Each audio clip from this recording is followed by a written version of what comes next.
écoutez Europe 1, il est 11h30.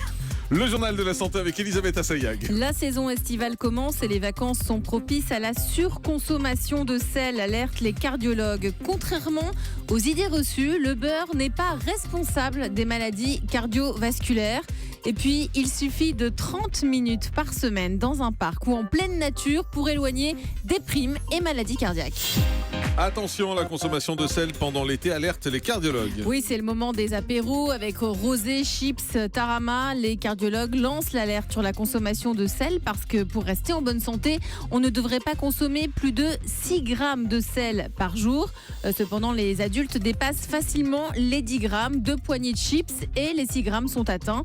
Sur le long terme, ces excès ont des conséquences très sérieuses sur la santé. Trop de sel élève la pression artérielle, rend les artères plus rigides et tout cela augmente par exemple le risque d'infarctus ou d'AVC. Le docteur Claire Mounier-Veillé, la présidente de la Fédération française de cardiologie, elle nous donne quelques conseils. Elle est au micro de Mélanie Gomez pour Europe 1. Déjà à la maison, c'est cuisiner soi-même, car les plats tout prêts sont généralement trop chargés en sel. Quand on cuisine, c'est oublier la salière, utiliser du poivre, utiliser des épices, utiliser également de l'ail, des oignons, des herbes fraîches. Ça va donner du goût, ça va rehausser la saveur des aliments. Si on réduisait la consommation de sel à 6 grammes par jour, on pourrait effectivement sauver des vies en réapprenant à manger sainement.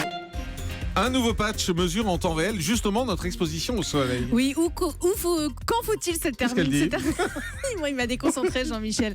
Quand faut-il se tartiner? Combien de fois? À quelle heure s'exposer? Ce patch lancé par L'Oréal et La Roche-Posay, qui s'appelle UV Patch, aide les consommateurs à adopter la bonne protection solaire en fonction de leur type de peau et de la dose de rayons UV reçue. Il est collé sur le dos de votre main. Il mesure en temps réel votre exposition aux UV et vous envoie des alertes sur votre smartphone. Écoutez les explications du responsable marketing de La Roche-Posay de ce patch au micro Europe 1 de Pauline Jacot.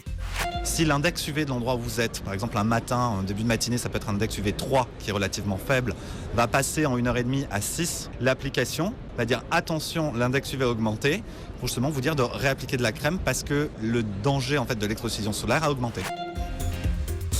Contrairement aux idées reçues, le beurre n'est pas responsable des maladies cardiovasculaires. Évidemment, le beurre doit être consommé en quantité raisonnable. Des chercheurs américains ont étudié les données de 9 études menées dans 15 pays depuis 11 ans sur la question du diabète et des maladies cardiovasculaires. Les résultats sont basés sur près de 640 000 personnes âgées entre 44 et 71 ans. Chaque personne a été étudiée plusieurs fois par an. Résultat, les différentes études ont montré que la consommation moyenne de beurre atteignait environ 3,2 portions par jour, mais d'après les chercheurs, 14 grammes de beurre par jour, c'est-à-dire l'équivalent d'une cuillère à soupe, avait peu d'effet sur la santé.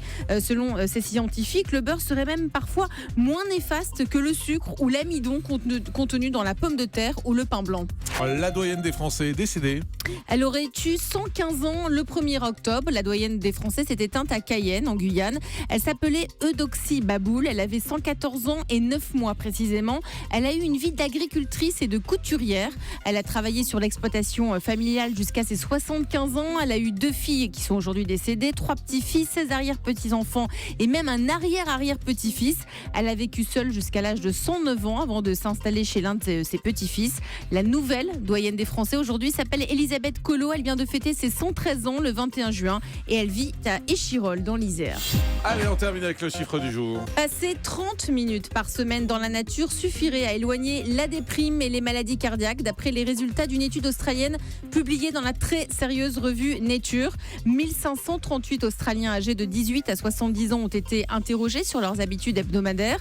Puis les chercheurs ont scruté à la loupe leur santé mentale et physique. Résultat, ceux qui prenaient le temps de se promener ou de rêvasser dans des parcs ou à la campagne, au milieu de la nature, des arbres et des oiseaux, étaient en bien meilleure forme physique et psychologique. De plus, le fait d'être dans la nature encourage cette activité physique, ce qui n'est pas toujours le cas quand on vit en ville.